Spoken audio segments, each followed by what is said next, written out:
No sé por qué milagro rezaba mi esposa esa mañana. Mi mundo era uno de cálculos precisos, donde no había lugar para sus silenciosas súplicas al cielo. Pero sé que en el instante en que susurró, amén, un martillo invisible se estrelló contra los cimientos de mi realidad. Y lo más aterrador no era que todo se estuviera derrumbando, sino que ella observaba mi fracaso, mi humillación. Con una calma extraña, casi serena. Como si supiera algo que yo no sabía. Como si su oración hubiera sido escuchada. Y mirándola a los ojos, me hacía a mí mismo una sola pregunta, lleno de terror: Dios mío, ¿qué te pidió ella, para que respondieras con semejante destrucción? En el luminoso hall de salidas del aeropuerto de Ezeiza, Alejandro Valdés se mueve con la precisión de un cirujano antes de una operación a corazón abierto. Cada gesto está medido, cada decisión ha sido sopesada con semanas de antelación. Contempla esto, se dice a sí mismo, sus ojos recorriendo a su mujer y a su hija. Esto es la belleza. No la que cuelga en los museos, sino la belleza real, funcional. Líneas claras, plazos definidos, la ausencia total de azar. Yo he creado esto. Este corredor de seguridad a través del caos del mundo para ellas. Extrae de su maletín de cuero 3 carpetas de plástico, una para cada uno, con los billetes, las reservas y las pólizas de seguro perfectamente ordenados. La pulcritud del papel es un bálsamo para su alma. Cariño, mira a Sofía.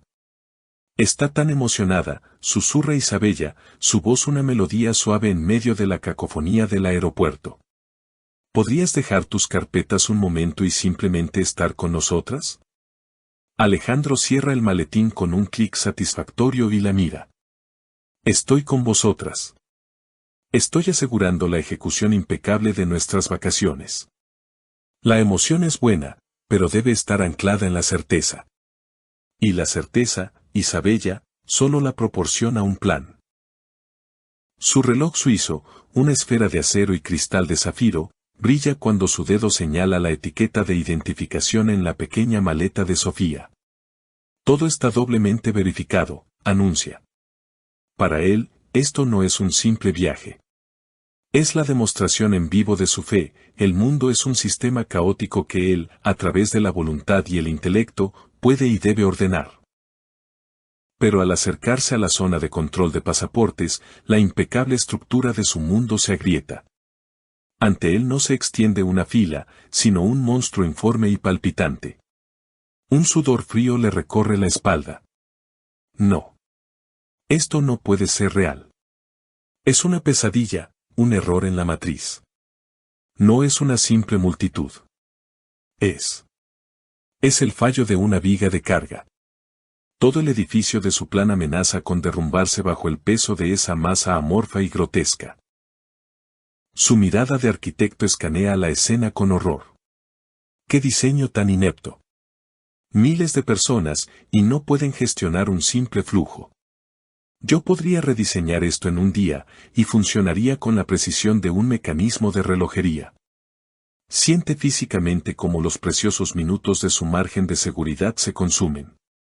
Cada segundo perdido es una gota de ácido en su estómago. Isabella, sismóloga experta en detectar los temblores de su alma, pone una mano suave sobre su antebrazo. Alejandro, te lo ruego. No lo hagas. No conviertas esto en otra de tus batallas. Él se aparta de su contacto, no con enfado, sino como si apartara un obstáculo. La vida es una batalla, Isabella. La batalla del orden contra el caos. ¿Me estás pidiendo que me rinda? Que deponga las armas y deje que esta entropía nos devore. Te estoy pidiendo que hagas la fila con tu familia, responde ella, su voz apenas un susurro cargado de dolor. Solo por una vez. No como el arquitecto del mundo, sino como un marido y un padre. No lo entiende, piensa él con amargura. Ella ve gente. Yo veo un fallo sistémico. Quiere que me rinda, pero si me rindo, fracasamos. Esperen aquí. No se muevan, ordena. Se embarca en una misión de reconocimiento, moviéndose por el flanco de la multitud como un cirujano buscando el punto de incisión de un tumor. Sus ojos buscan una fisura, un supervisor, un acceso oculto. Pero solo encuentra una pared de indiferencia. Regresa derrotado, la mandíbula apretada. Me miran sin verme. Autómatas con ojos vacíos. Les ofrezco una solución y me señalan el final de la fila. No saben con quién están hablando. Soy Alejandro Valdés. Construyo ciudades. Y aquí, no soy nadie. Solo un número más en la estadística de retrasos. El tiempo en la fila se estira como un chicle pegajoso. El aire se vuelve denso, cargado con la frustración colectiva. Papá, me duelen las piernas. Se queja Sofía. Alejandro se arrodilla, su traje caro rozando el suelo sucio. Su voz es tensa. Sofía, mírame. Las niñas fuertes no se quejan. Las niñas fuertes siguen el plan. Ya casi hemos llegado. Ella es mi talón de Aquiles, piensa con una punzada de pánico. Puedo controlar el acero y el hormigón, pero no su cansancio. Es el caos biológico, imposible de diseñar. Isabella, sin decir una palabra, saca una botellita de agua de su bolso. La visión de ese simple objeto le golpea como una ofensa. Estaba preparada. Se anticipó. Su plan silencioso ha superado al mío. Con su mirada tranquila, me está diciendo, ¿ves? Tu mundo perfecto tiene grietas, pero el mío no. El hombre de la camisa hawaiana que está delante de ellos se convierte en el epicentro de su frustración. Mirarlo es doloroso. Es el caos andante. Cuando el hombre, tras rebuscar torpemente, deja caer su pasaporte por tercera vez, Alejandro explota. Disculpe, dice, su voz cortante atrayendo varias miradas. Su desorganización personal se está convirtiendo en un problema colectivo. Cientos de personas estamos esperando mientras usted busca un solo documento. El hombre se gira, ofendido. Oiga, tranquilo, amigo. A cualquiera le puede pasar. No, exclama Alejandro, alzando la voz. A la gente responsable no le pasa. La gente como usted crea atascos, retrasa proyectos y hunde economías. Todo empieza con un pasaporte que no se encuentra a tiempo. Isabella lo agarra del brazo, sus ojos llenos de horror. Alejandro, cállate. Estás asustando a Sofía. Me estás asustando a mí. Tras el altercado, un muro de silencio helado los envuelve. Es una condena. Isabella aparta la mirada. Sofía esconde el rostro en la falda de su madre.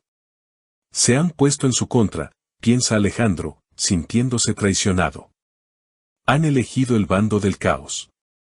Lucho por nosotros, y se avergüenzan de mí. No entienden que mi dureza es la armadura que los protege. Pues bien. Los arrastraré a través de este campo de batalla aunque se resistan. Los salvaré de sí mismos. Finalmente, la fila avanza. Pasan junto a un panel donde su vuelo parpadea en rojo, última llamada. Es el disparo de salida. La ira se desvanece, reemplazada por un frío cálculo. 600 metros. El pasillo móvil es una trampa, demasiado lento. La ruta es por la derecha, pegado a los escaparates. Pérdida de tiempo por Sofía, 30%. Velocidad requerida, 8 kilómetros por hora. Margen de error, 0. Isabella, dame tu bolso. Te resta velocidad, ordena. A Sofía, de la mano derecha. Sigue mi trayectoria. No hagas preguntas. Ejecuta. Llegan al mostrador. El oficial estampa los pasaportes con una velocidad mecánica. Clic, clic. Clic, para Alejandro, es una música divina. El sonido del orden arrancado de las fauces del caos. Mira su reloj, quedan 15 minutos. Lo ha conseguido. Lo he hecho. He mirado al caos a la cara y lo he obligado a retroceder. Soy la fuerza que moldea la realidad. Están a salvo. Gracias a mí. Se gira hacia Isabella. Ella se apoya en el mostrador, intentando recuperar el aliento. No puedo creerlo. Llegamos. Gracias a Dios. Susurra. Alejandro le toma la barbilla, obligándola a mirarlo. Sus ojos son de acero. No, Isabella. A él no. A mí. Gracias a mi plan. A mi voluntad, dice, su voz es un manifiesto. Te dije que todo estaría bajo control. Recuerda esta sensación. Es el sabor de la victoria sobre el azar. Y ahora, a correr. Seguimos dentro de mi horario. Tras dejar atrás la zona de control, el efímero triunfo de Alejandro se evapora, reemplazado por la cruda urgencia del cronómetro. Impone un paso rápido que en segundos se convierte en una carrera contenida, una marcha forzada a través del estéril pasillo de la terminal. Las ruedas de su maleta de mano protestan con un traqueteo agudo sobre la moqueta gris, un sonido que se clava en sus nervios. Más rápido. Aún más rápido. Cada segundo es un metro robado. Esta gente pasea. Miran escaparates. Ociosos. No entienden que esto no es un lugar de recreo, es una arteria, y ellos son los trombos. Tengo que abrirme paso. Alejandro, más despacio. Sofía se va a caer, jadea Isabella, su voz un hilo de angustia. Él no se vuelve. Caerse es un lujo que no podemos permitirnos. Tiene que correr. No hay alternativa. Él no tira de ellas, las arrastra en su estela de desesperación. Los luminosos escaparates de lujo superfluos pasan como manchas borrosas, un desfile que se burla de su prisa. En este momento, no son su familia. Son unidades bajo su mando en una operación crítica donde solo existe el objetivo final. Ya pueden ver su puerta de embarque, la B-27, cuyo número brilla con una luz azul que promete la salvación. No quedan más de 200 metros. La victoria está al alcance de la mano. Y en ese preciso instante, el frágil cuerpo de Sofía se declara en huelga. Tropieza, se detiene, y de repente, un hilo de sangre brota de su nariz. No. Todo menos esto. No de ella. Es una rebelión de la materia contra su plan. Una avería biológica, impredecible y sucia. Sangre. El color del caos. Es una burla. El universo se burla de mí a través del cuerpo de mi propia hija. Mi estructura perfecta tiene una fuga interna. Pañuelos. Necesito pañuelos, la voz de Isabella se quiebra. Se arrodilla, rebuscando frenéticamente en su bolso. Alejandro permanece de pie, una estatua de furia. Isabella, es posible que por una vez no estés preparada para algo. Un simple pañuelo. Todo mi proyecto se derrumba porque no encuentras un maldito pañuelo. Estoy buscando. No soy una máquina, Alejandro. No puedo preverlo todo, grita ella entre lágrimas. Pues yo sí debo serlo, si sea él. Y tú deberías ayudarme, no obstaculizarme. Isabella por fin encuentra el paquete y presiona un pañuelo contra la nariz de Sofía. Alejandro, sin perder un instante, agarra a su hija del brazo para reanudar la marcha. En ese movimiento brusco, de los dedos de la niña se resbala su fiel compañero, el osito Arturo. El juguete, obedeciendo a alguna ley perversa de la física, no solo cae, sino que rebota y rueda con una intención maliciosa hasta quedar justo bajo los pies de un grupo de turistas. Claro. No podía simplemente caer. Tenía que rebotar. Tenía que rodar. Tenía que colocarse perfectamente en nuestro camino, como un pequeño y mullido agente del caos. Esto no es un accidente. Es un sabotaje planeado. Olvídalo.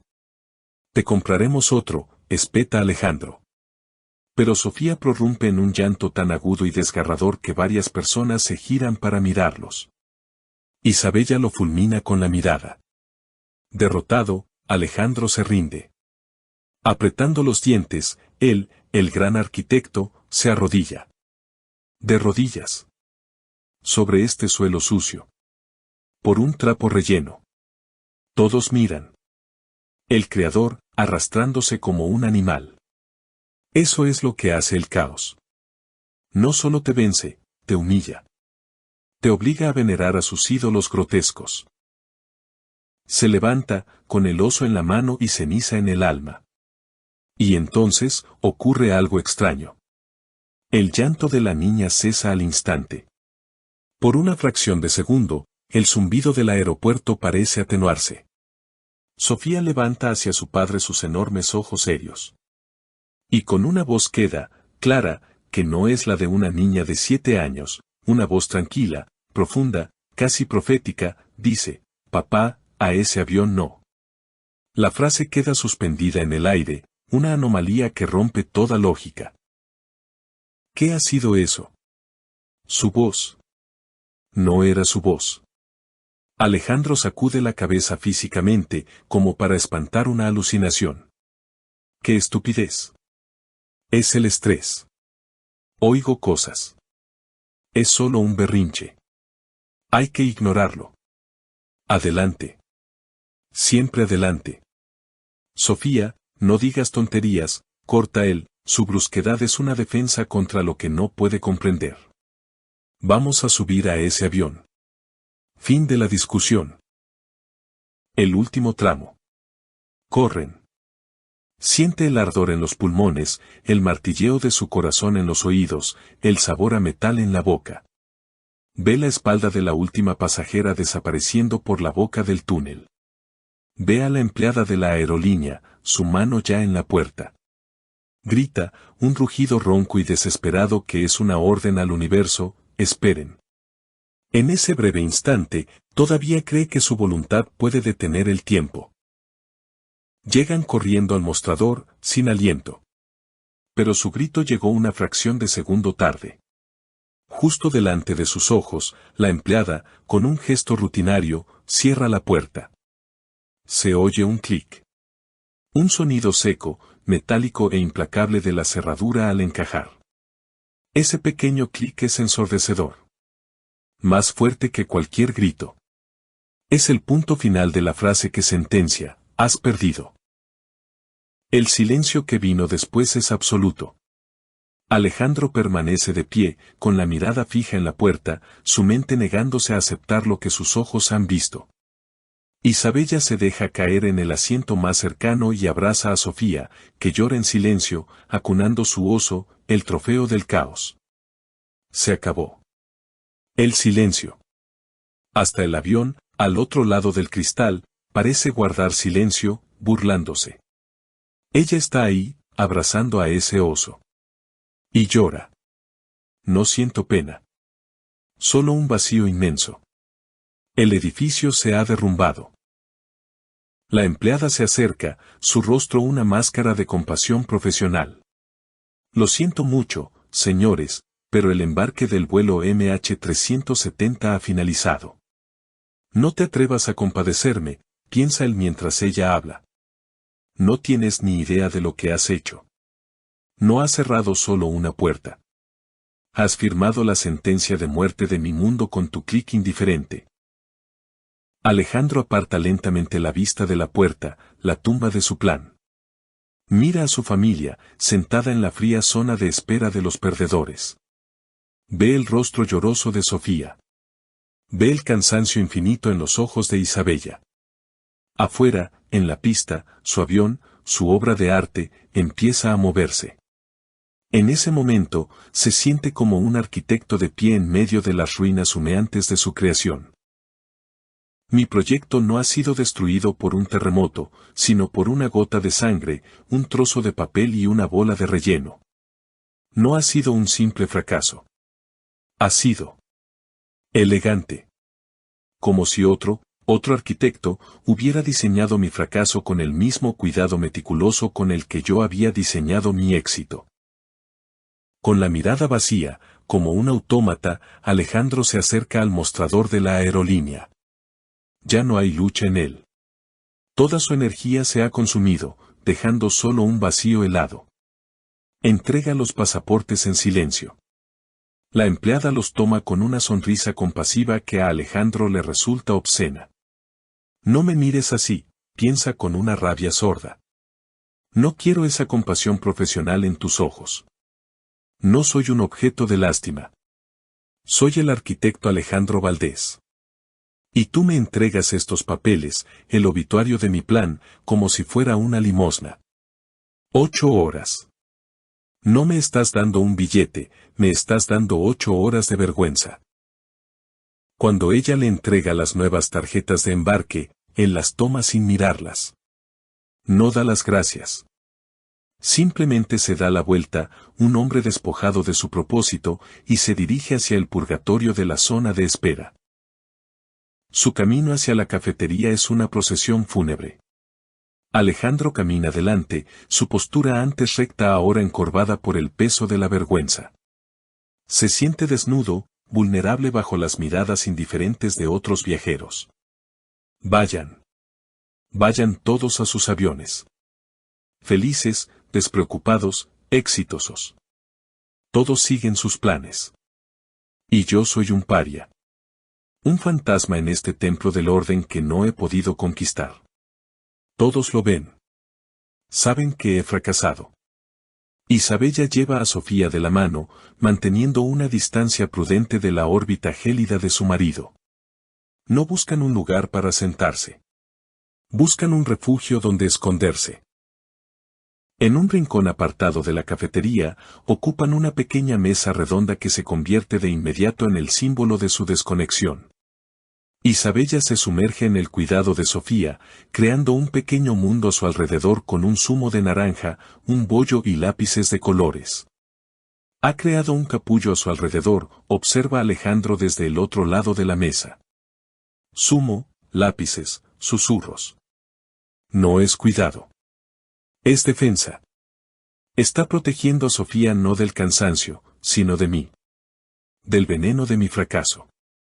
Me he convertido en un elemento tóxico para mi propia familia.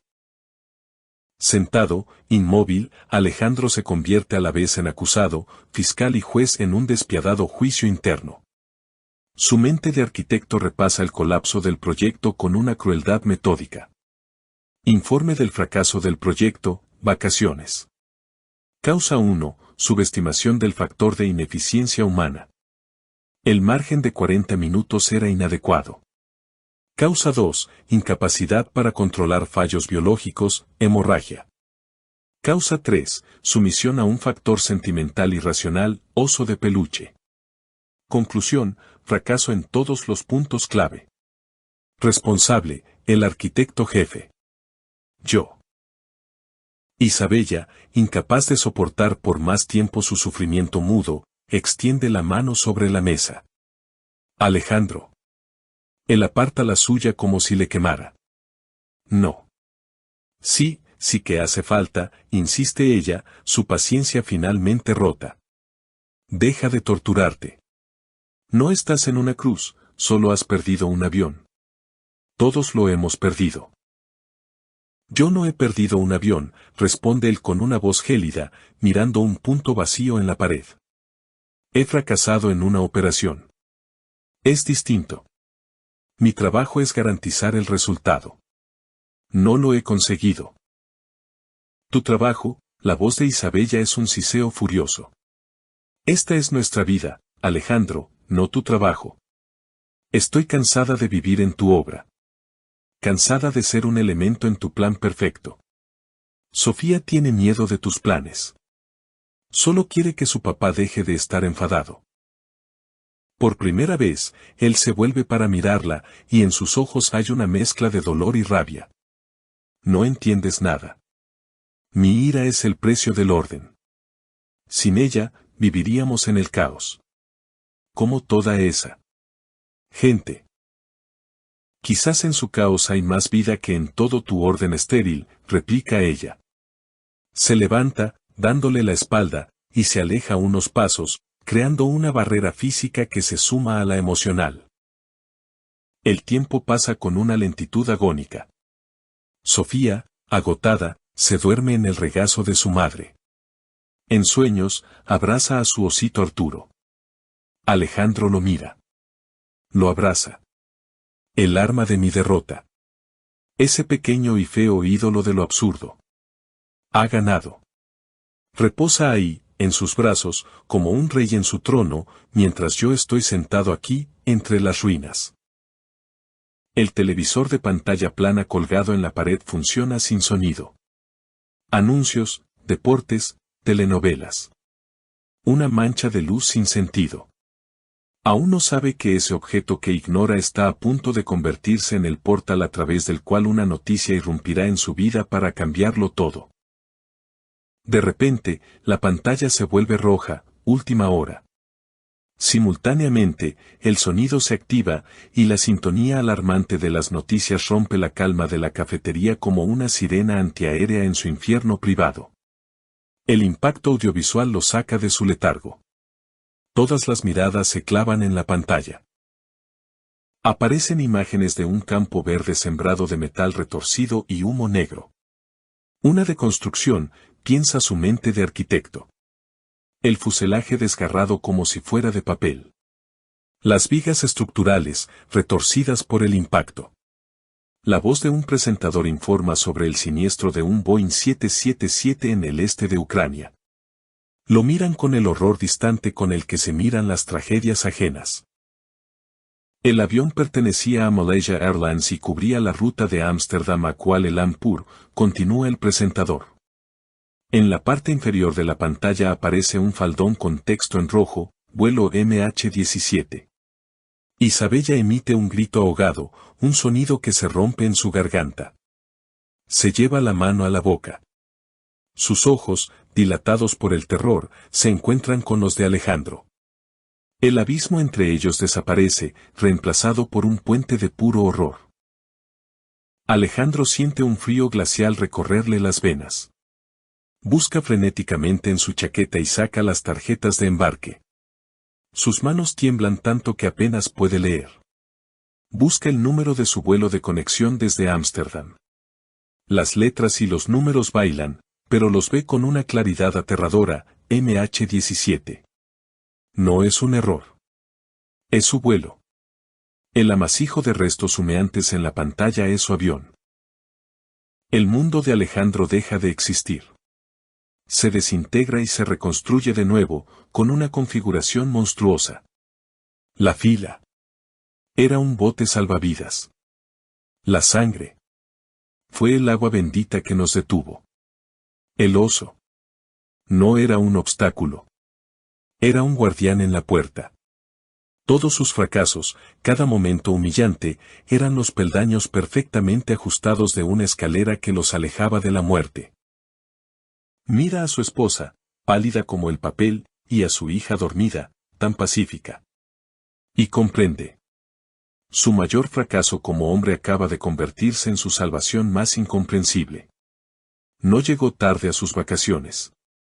Llegó tarde a su propia muerte. Esto no fue el caos, resuena un pensamiento en su mente aturdida. Fue otro plan. Uno perfecto. Implacable. Y no era el mío. La noticia del vuelo MH17 no solo impacta a Alejandro, desintegra el tejido mismo de su realidad. El sonido del televisor, las voces en la cafetería, todo se funde en un zumbido lejano. Siente como el suelo se abre bajo sus pies y se agarra al borde de la mesa para no caerse. El mundo se inclina, las luces se desenfocan. Es Isabella quien lo ancla, su mano aferrándose a su brazo con una fuerza que le hace daño. Alejandro. La voz de ella es un susurro roto, apenas audible. ¿Ese era nuestro avión? Dime que no es verdad. Él la mira, pero sus ojos no enfocan. Sus labios, secos y pálidos, apenas se mueven. MH17. Sí. Era ese. La primera reacción de su cerebro es un intento desesperado por encontrar refugio en la lógica. Lo dice en voz alta, no para convencerla a ella, sino para convencerse a sí mismo. Es una coincidencia, Isabella, afirma con una voz mecánica, la de un catedrático exponiendo un hecho. Trágica, pero estadísticamente explicable. Millones de vuelos al año. Algunos no llegan. Simplemente hemos tenido suerte. Suerte, Isabella lo mira con una mezcla de horror e incredulidad. ¿Llamas a esto suerte? Alejandro, estamos vivos. Y tú hablas de estadística como si estuviéramos discutiendo un defecto en la construcción. Su reproche no lo alcanza. Pero su siguiente acción sí. Mientras él está atrapado en la jaula de su parálisis lógica, Isabella cierra los ojos y aprieta a la durmiente Sofía contra su pecho. Las lágrimas corren libremente por sus mejillas. Gracias. Susurra al aire. Gracias, Dios mío. Nos has salvado. Gracias. La palabra, Dios, golpea a Alejandro como un latigazo. Es la variable final e inaceptable. Isabella, por favor. ¿Qué tiene que ver Dios con esto? Espeta, su última defensa es el cinismo. Nos ha salvado la incompetencia del personal del aeropuerto. Nos ha salvado una estúpida fila y una hemorragia nasal. El caos nos ha salvado, no un plan divino. Se levanta y empieza a caminar de un lado a otro en el pequeño espacio, como un animal enjaulado. Necesita imponer el orden, al menos en sus pensamientos. Intento entender. Encontrar la lógica. La fila, sí, fue un factor. Pero, ¿la sangre? ¿Por qué en ese preciso instante? No tiene sentido. No lo sé, responde ella con una calma que lo desquicia. ¿Y tú cómo lo explicas, Alejandro? Nunca le ha sangrado la nariz así, de la nada. Él agita la mano, desestimándolo. El estrés, la presión, hay 100 razones médicas. ¿Y el oso? Esa ridícula caída. Rodó directamente bajo los pies de esa gente. Si hubiera caído de otra manera, lo habrías recogido en un segundo, añade Isabella, cada una de sus palabras es un clavo en el ataúd de su lógica. Alejandro se detiene y la mira fijamente, una sospecha terrible naciendo en su interior. ¿Qué estás insinuando? ¿Que todo esto fue una puesta en escena? Yo no estoy insinuando nada, responde ella, mirándolo con sus ojos llenos de lágrimas. Solo veo lo que ha pasado. Y tú también lo ves, pero te niegas a aceptarlo. Él quiere gritar que es absurdo, que son solo coincidencias. Fue una cadena de casualidades absurdas que jugaron a nuestro favor, exclama, golpeando la mesa con la palma de la mano. Isabella lo mira fijamente, y su voz, ahora firme, atraviesa sus defensas. Alejandro. Te has olvidado. Estabas tan enfadado que no la oíste. ¿No recuerdas lo que dijo? Él frunce el ceño, buscando en su memoria anegada por la ira. ¿Qué? ¿Cuándo? Después de que recogieras el oso, dice ella, su voz temblando al evocar el recuerdo. Te miró. Y dijo, papá, a ese avión no. Lo dijo como si lo supiera. Las palabras de Isabella son la llave que abre la última cerradura. La frase de Sofía resuena en su cabeza, ya no como un capricho, sino con el peso de una profecía. Se deja caer en la silla, físicamente aplastado por el peso de la revelación. A ese avión no. Ella lo sabía. La sangre. El oso. No eran accidentes. Eran herramientas. Herramientas de una precisión quirúrgica en manos de, ¿quién? ¿De qué? Esto no fue el caos. Fue otro plan. Perfecto. Implacable. Y no era el mío. El orgullo de Alejandro, la estructura central de su identidad, se derrumba definitiva e irrevocablemente. Ya no puede aferrarse a la lógica. Se ve obligado a admitir que existen fuerzas que no puede comprender ni calcular. Mira a su hija dormida, y en su mirada ya no hay irritación ni culpa.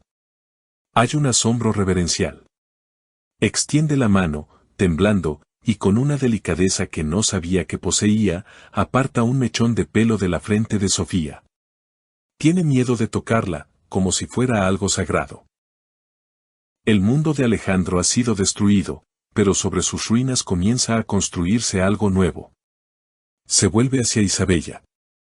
El abismo entre ellos ha desaparecido, reemplazado por un puente de puro horror y asombro compartidos.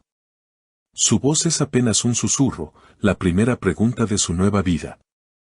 Isabella, ¿qué ha sido esto? Ella toma la mano que él aún tiene sobre la mesa, y sus dedos se entrelazan. No lo sé, mi amor. La gracia. Un milagro, responde, su voz es el ancla que él necesita. Solo sé que estamos aquí. Juntos. Alejandro sigue sosteniendo la mano de su esposa, su mirada va del rostro sereno de Isabella a la durmiente Sofía. Mira sus propias manos, las manos con las que construyó edificios e intentó someter al mundo. Toda mi vida he luchado contra los retrasos. Los despreciaba. Los consideraba el enemigo. Pero fue un retraso, humillante, irritante, absurdo, la única forma de salvación que nunca podría haber diseñado. Y en ese silencio después de la tormenta, nace su revelación definitiva, aquel día, Alejandro, el arquitecto que toda su vida solo había creído en sus propios planos, comprendió por fin que los planos más importantes no los diseñaba él.